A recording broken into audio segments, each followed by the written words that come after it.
Hello दोस्तों, चलिए हम लोग आज घटना चक्र के अगला चैप्टर देखते हैं, वैदिक काल।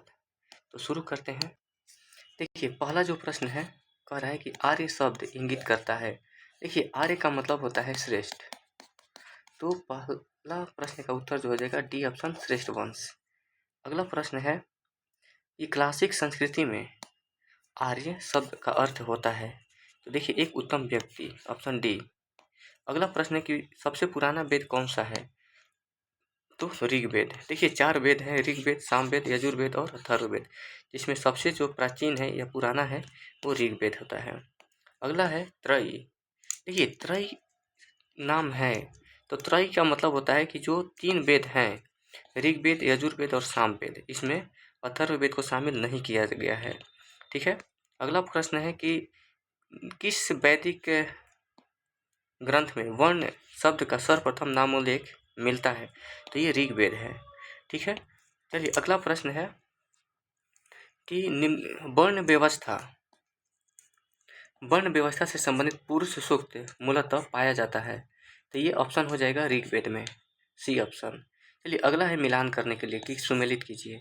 तो देखिए, इसमें हम लोग देखते हैं कि अथर्ववेद का संबंध जो है औषधियों के संबंध में है। और ऋग्वेद की अगर हम बात करें तो ये ईश्वर महिमा, और यजुर्वेद जो है ये बलिदान विधि से संबंधित है। और जो सामवेद है इसका संबंध संगीत से है। सामवेद को संगीत का दाता भी बोला जाता है। ठीक है। तो ऑप्शन ए सही हो जाएगा। अगला प्रश्न है, ये भी सुमेलित करने के लिए दिया हुआ है। ठीक है, देखते हैं कि ऋग्वेद का संबंध किससे है। तो ये हो जाएगा स्रोत और प्रार्थनाएं। यजुर्वेद का जो संबंध है ये हो जाएगा स्रोत और कर्मकांड। सामवेद का जो संबंध है वो संगीत हो जाएगा। और अथर्ववेद जो है ये तंत्र मंत्र हो जाएगा। ऑप्शन ए जो है सही उत्तर है। अगला प्रश्न है कि निम्नलिखित 4 वेदों में से किस एक में जादुई, माया और वशीकरण का वर्णन किया गया है। तो अथर्ववेद में। अगला प्रश्न है कि ऋग्वेद में कुल ऋचाएँ कितनी है। तो देखिए, ऋचाओं की संख्या जो है 10। देखिए, ये सूक्त है, 1028 जो है सूक्त है, और 10,662 जो है इसमें ऋचाएँ हैं। कहीं कहीं 10,552 ऋचाएँ भी देता है। ठीक है। चलिए, अगला प्रश्न जो है ऋग्वेद है तो ये है श्लोकों स्तोत्रों का संकलन, ए ऑप्शन हो जाएगा। अगला प्रश्न है मिलान करने के लिए दिया हुआ है कि इसमें से बताना है कि कौन सा जो है सही सुमेलित है। ठीक है। तो देखिए,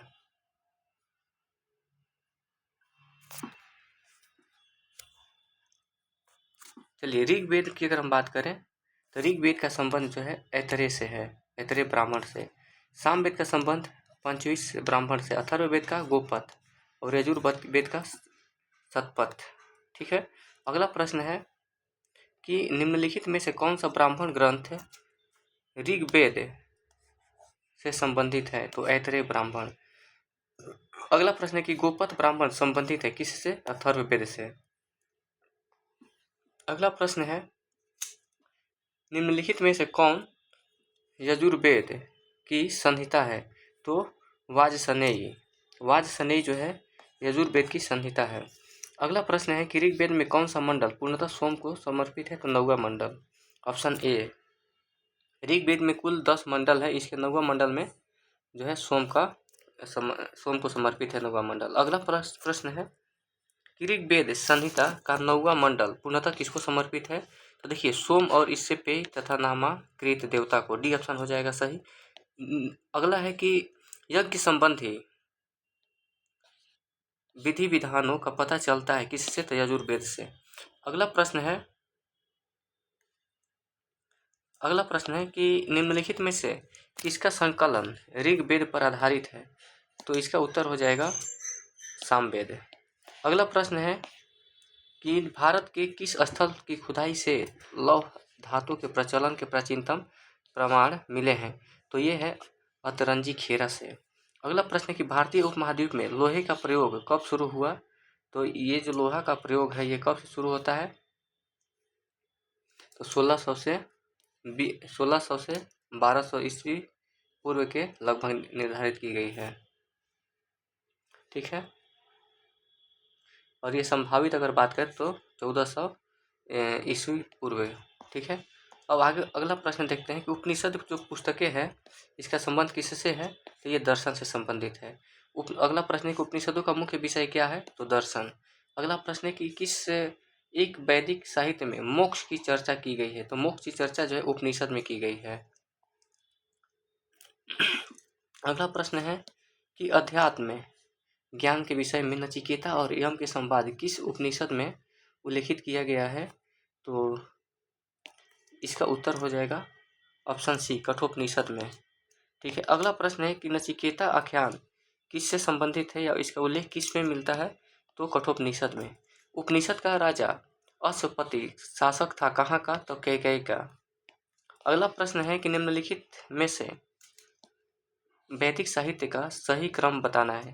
तो देखिए, सबसे तो पहले वैदिक संहिताएं आ जाएंगी, उसके बाद ब्राह्मण ग्रंथ आएंगे, उसके बाद आरण्यक और उसके बाद उपनिषद। ऑप्शन ए जो है सही उत्तर है। आरंभिक वैदिक साहित्य में सर्वाधिक वर्णित नदी कौन सी है? तो देखिए सिंधु है। ठीक है, सिंधु जो है सबसे अधिक बार चर्चा किया गया है और इसमें अगर देखा जाए तो इसी को हिरण्यानी कहा गया है, इसके महत्व आर्थिक महत्व के कारण। ठीक है, अगला प्रश्न है कि वैदिक नदी अस्किनी की पहचान निम्नांकित नदियों में से किस एक के साथ की जाती है? तो चिनाब नदी के साथ। ठीक है, अगला प्रश्न है कि ऋग्वेद में निम्नांकित में से किन नदियों का उल्लेख अफगानिस्तान के साथ आर्यों के संबंध का सूचक है? तो इसमें कुंभा और क्रुमु। देखिए, कुंभा का मतलब हो गया ये काबुल नदी और क्रुमु का मतलब हो गया कुर्रम नदी। ठीक है, अगला प्रश्न है कि वैदिक नदी कुंभा का स्थान कहाँ निर्धारित होना चाहिए? ये अफगानिस्तान में होना चाहिए। अगला प्रश्न जो है वो सुमेलित करने के लिए दिया हुआ है, तो देखते हैं कि इसमें नाम दिया हुआ है आधुनिक और एक वैदिक नदी है। तो वैदिक नदियों में कुंभा जो है किससे संबंधित है? तो ये काबुल। परुष्णी नदी जो है ये परुष्णी नदी का संबंध हो जाएगा रावी नदी से। सदानीरा जो है गंडक नदी को कहा जाता है और शतुद्रु जो है सतलज नदी से कहा जाता है। ठीक है, तो ऑप्शन बी जो है सही हो जाएगा। अगला प्रश्न है महाभारत काल में महानदी का नाम क्या था? तो इसका ऑप्शन हो जाएगा, देखिए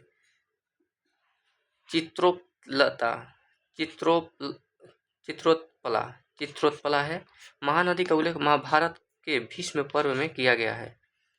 वायु पुराण में महानदी का पौराणिक नाम क्या है?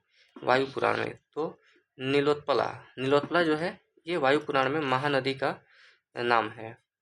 अगला प्रश्न है कि निम्नलिखित में से कौन सी प्रथा उत्तर वैदिक काल यानी पोस्ट वैदिक में प्रचलित थे? तो इसका देखिए तो धर्म, अर्थ, काम और मोक्ष ये ऑप्शन सही है और साथ ही ब्रह्मचर्य, गृहस्थाश्रम और वानप्रस्थ और संन्यास, अब ए और सी दोनों सही है।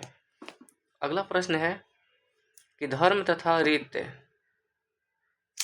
भारत के प्राचीन वैदिक सभ्यता के एक केंद्रीय विचार को चित्रित करते हैं। इस संदर्भ में निम्नलिखित कथनों पर विचार कीजिए। तो कथन ए है और सही बताना है। एक कथन पहला जो है धर्म व्यक्ति के दायित्व एवं स्वयं तथा दूसरों के प्रति व्यक्तिगत कर्तव्यों का संकलन था, ये कथन जो है सही है। दूसरा कथन है कि रीत मूलभूत नैतिक विधान था जो सृष्टि और उसमें अंतर्निहित सारे तत्वों के क्रियाकलापों को संचालित करता था। तो ऑप्शन सी दोनों कथन सही है। अगला प्रश्न है कि भारतीय संस्कृति के अंतर्गत रीत का अर्थ क्या होता है? तो रीत जो है प्राकृतिक नियम होते हैं। ठीक है, और अगला प्रश्न है कि निम्नलिखित वैदिक देवताओं में किसे पुरोहित माना जाता था? तो बृहस्पति को पुरोहित माना जाता था। अगला प्रश्न है कि निम्नलिखित में से कौन सी ब्रह्मवादिनी थी जिसने कुछ वेद मंत्रों की रचना की? तो ये है लोपामुद्रा। चलिए अगला प्रश्न है कि ऋग्वैदिक काल में निष्क शब्द का प्रयोग एक आभूषण के लिए होता था, किंतु परवर्ती काल में उसका प्रयोग इस अर्थ में हुआ, यानी कि किस अर्थ में, तो सिक्का के रूप में। निष्क जो है सिक्का होता था। ठीक है। ऋग्वैदिक काल में निष्क किस अंग का आभूषण होता था, तो गला का। प्राचीन काल में निशाका जाने जाते थे, तो स्वर्ण आभूषण को निशाका कहा जाता था। अगला प्रश्न है कि निम्नलिखित अभिलेखों में से कौन सा ईरान से भारत में आर्यों के आने की सूचना देता है, ये बोगज कोई। ठीक है, ऑप्शन सी। अगला प्रश्न है कि 14वीं सदी ईसा पूर्व का एक अभिलेख जिसमें वैदिक देवताओं का वर्णन है, वो कहाँ से प्राप्त हुआ है, तो ये प्राप्त हुआ बोगज कोई। ठीक है। अगला प्रश्न है कि निम्नलिखित में से किसने आर्यों के आदि देश के बारे में लिखा है, तो ये है बाल गंगाधर तिलक। किसने लिखा है, बाल गंगाधर तिलक ने लिखा है।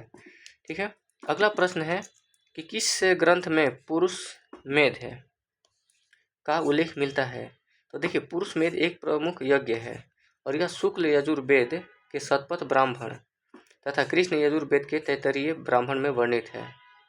ठीक है। तो ये शतपथ ब्राह्मण जो है शुक्ल यजुर्वेद और कृष्ण यजुर्वेद के तैत्तरीय ब्राह्मण में दोनों में इसका उल्लेख किया गया है। ठीक है। अगला प्रश्न है कि शतपथ ब्राह्मण में उल्लिखित राजा विदेह माधव से संबंधित ऋषि कौन थे, तो ऋषि गौतम राहुगण। अगला प्रश्न है कि उत्तर वैदिक काल में निम्नलिखित में से किन को आर्य संस्कृति का धूर समझा जाता है, तो कुरु और पंचाल।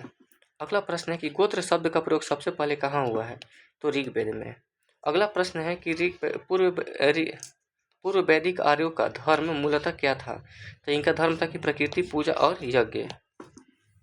अगला प्रश्न है कि ऋग्वेद काल में जनता निम्न में से मुख्यतः किसमें विश्वास करती थी, ये बलि और कर्मकांड में विश्वास करती थी। प्रसिद्ध 10 राजाओं का युद्ध किस नदी के तट पर हुआ था, तो ये परुष्णी नदी, जिसको अब रावी नदी कहा जाता है। ठीक है। 10 राज्य युद्ध यानी कि 10 राजाओं का युद्ध परुष्णी नदी यानी कि रावी नदी के तट पर लड़ा गया था, जिसमें भरतों के राजा सुदास की विजय हुई थी। ठीक है। अगला प्रश्न है कि ऋग्वेद में उल्लिखित प्रसिद्ध 10 राजाओं का युद्ध किस नदी के तट पे या किनारे लड़ा गया था, तो परुष्णी नदी, जिसको अब रावी नदी कहा जाता है। अगला प्रश्न है कि निम्न में से किस नदी को ऋग्वेद में मातेतमा, देवीतमा और नदीतमा संबोधित किया गया है, तो ये सरस्वती नदी का। देखिए अगला है कि उस जनजाति का नाम बताइए जो ऋग्वैदिक आर्यों के पंचजन से संबंधित नहीं है, ये किक्कट। अगला प्रश्न है कि प्राचीन काल में आर्यों के जीविकोपार्जन का मुख्य साधन क्या था, कृषि। अगला प्रश्न है कि ऋग्वेद में उल्लिखित यव शब्द किस कृषि उत्पाद के लिए प्रयुक्त किया जाता था, तो जौ के लिए। अगला प्रश्न है कि सुमेलित कीजिए। तो देखिए सुमेलित करने के लिए अगर बात करें तो देखिए ब्रीही शब्द जो है ये किसके लिए प्रयोग होता था, चावल के लिए। ब्रीही जो है चावल के लिए प्रयोग होता था। मृदक जो है ये मूंग के लिए प्रयोग होता था। ठीक है। यव जो है ये जौ के लिए प्रयुक्त होता था, जौ। और इक्षु जो है इक्षु गन्ना के लिए। ठीक है। चलिए अगला प्रश्न है कि ऋग्वैदिक पणि किस वर्ग में आते थे, तो ये जो है व्यापारी वर्ग में आते थे। वैदिक युग में प्रचलित लोकप्रिय शासन प्रणाली थी वंश परंपरागत राजतंत्र। वैदिक युग सभा जो है क्या था, तो मंत्री परिषद थी। वैदिक युगीन राज्यसभा जो है वो मंत्री परिषद थी। अगला प्रश्न है कि किस वेद में सभा और समिति को प्रजापति की 2 पुत्रियां कहा गया है, तो अथर्ववेद में। ऋग्वैदिक जनसभा जो न्यायिक कार्यों से संबंधित थी, ये सभा। ठीक है। अगला प्रश्न है कि वैदिक कालीन प्रशासन में भागदूह कौन अधिकारी होता था, तो राजस्व कर जमा करने वाला अधिकारी होता था। अगला प्रश्न है कि आयुर्वेद अर्थात जीवन का विज्ञान का उल्लेख सर्वप्रथम कहाँ मिलता है, तो अथर्ववेद में। ऋग्वैदिक धर्म था बहुदेववादी। अगला प्रश्न है कि सर्वाधिक ऋग्वैदिक सूक्त समर्पित है किसको, तो इंद्र को। ठीक है। 250 जो है सूक्त समर्पित है, अग्नि को 200। अगला प्रश्न है कि निम्नलिखित में से किसे ऋग्वेद में युद्ध देवता समझा जाता है? तो ये इंद्र को समझा जाता है। ऋग्वेद में सर्वाधिक संख्या में मंत्र संबंधित है अग्नि को। देखिए सबसे ज़्यादा जो है इंद्र को है 250, लेकिन चूंकि इंद्र इसमें ऑप्शन में नहीं है तो इसलिए अग्नि हो जाएगा, जिनका उल्लेख 2 बार किया गया है। अगला प्रश्न है कि ऋग्वेद के सर्वाधिक मंत्र किस वैदिक देवता को समर्पित है? तो इंद्र। अगला प्रश्न है कि वैदिक देवता इंद्र के विषय में निम्नलिखित कथनों पर विचार कीजिए तथा नीचे दिए गए कूट से सही उत्तर दीजिए। ठीक है, तो झंझावट के देवता थे, ये सही है। पापियों को दंड देते थे, ये नहीं है। नैतिक व्यवस्था के संरक्षक थे, ये भी नहीं थे। वर्षा के देवता थे झंझावट, और ये वर्षा के देवता जो है कथन है, यानी कि ऑप्शन ए और 1 और 4 सही है, यानी कि डी ऑप्शन सही है। अगला प्रश्न है कि निम्नलिखित में से पूर्व वैदिक आर्यों का सर्वाधिक लोकप्रिय देवता कौन थे? इंद्र। वैदिक देवमंडल में निम्न में से कौन देवता युद्ध का देवता माना जाता था? तो इंद्र। अगला प्रश्न है कि 800 से 600 ईसा पूर्व काल में किस युग से जुड़ा हुआ है? 800 से 600, तो ये जो है ब्राह्मण युग से जुड़ा हुआ है। अगला प्रश्न है कि गायत्री मंत्र किस पुस्तक में मिलता है? तो ये ऋग्वेद हो जाएगा। ठीक है, और ये विश्वामित्र के द्वारा गायत्री मंत्र जो है रचा गया है। ठीक है, विश्वामित्र, और ये तीसरा मंडल में ये वर्णित है। गायत्री मंत्र के नाम से प्रसिद्ध मंत्र सर्वप्रथम किस ग्रंथ में मिलता है? तो ऋग्वेद में, ऋग्वेद के तीसरा मंडल में। ठीक है, गायत्री मंत्र की रचना किसने की? तो विश्वामित्र ने। अगला प्रश्न है कि सर्ग, प्रतिसर्ग, वंश, मनवंतर और वंशानुचरित संकेतक है किस चीज़ का? तो पुराणों का। पुराणों की संख्या कितनी है? 18 है। अगला प्रश्न है कि पुराणों के संदर्भ में निम्नलिखित कथनों में से कौन सा सही है? विष्णु पुराण के, और कथन एक है कि विष्णु पुराण में से मौर्य वंश की जानकारी मिलती है। देखिए कह रहा है कि कौन सही है, तो ये बात सही है, विष्णु पुराण से मौर्य वंश की जानकारी मिलती है। दूसरा जो कथन है वायु पुराण गुप्त वंश के शासन व्यवस्था पर प्रकाश डालता है, ये कथन भी सही है, यानी कि दोनों कथन सही है। Option D is the correct option. ठीक है, अगला प्रश्न है कि श्रीमद् भागवत गीता मौलिक रूप से किस भाषा में लिखी गई है? तो संस्कृत में लिखी गई है। अगला प्रश्न है कि महाभारत जो है मूल रूप से किस रूप में जानी जाती है? तो देखिए ये जय संहिता। ठीक है, अगला प्रश्न है कि सतसाहस्त्री संहिता उपनाम निम्नलिखित में से किस ग्रंथ का है? तो ये महाभारत का। अगला प्रश्न है कि हिंदू पौराणिक कथा के अनुसार समुद्र मंथन हेतु किस सर्प ने रस्सी के रूप में स्वयं को प्रस्तुत किया था? तो उसका नाम था वासुकी। बी ऑप्शन सही है। ठीक है, अगला प्रश्न है कि किस काल में अछूत की अवधारणा स्पष्ट रूप से उद्धृत हुई थी? तो धर्मशास्त्र के समय में। सत्यमेव जयते शब्द जो है किस उपनिषद में लिया गया है? तो मुंडकोपनिषद से। अगला प्रश्न है कि सत्यमेव जयते शब्द कहाँ से लिया गया है? तो मुंडकोपनिषद से। भारतीय प्रतीक पर उत्कीर्ण सत्यमेव जयते लिया गया है मुंडकोपनिषद से। अगला प्रश्न है कि तमसो मा ज्योतिर्गमय कथन जो है ये कहाँ से लिया गया है? तो उपनिषद से, और ये बृहदारण्य उपनिषद से लिया गया है।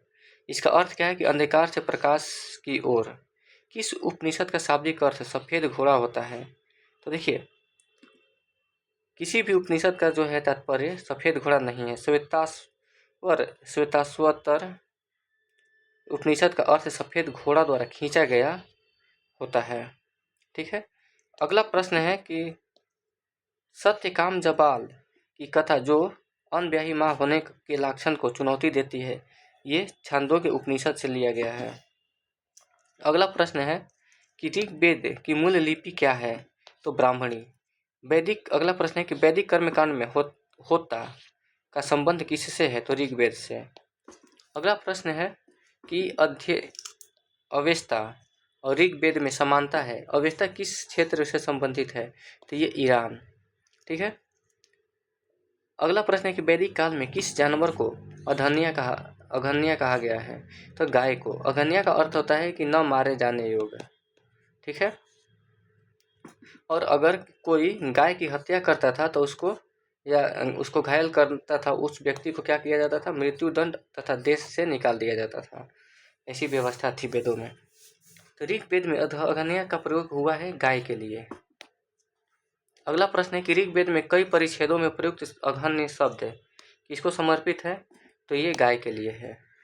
अगला प्रश्न है कि ऋग्वैदिक काल में ऋग्वेद कालीन आर्यों और सिंधु घाटी के लोगों की संस्कृति के बीच अंतर के संबंध में निम्नलिखित कथनों में से कौन से सही है?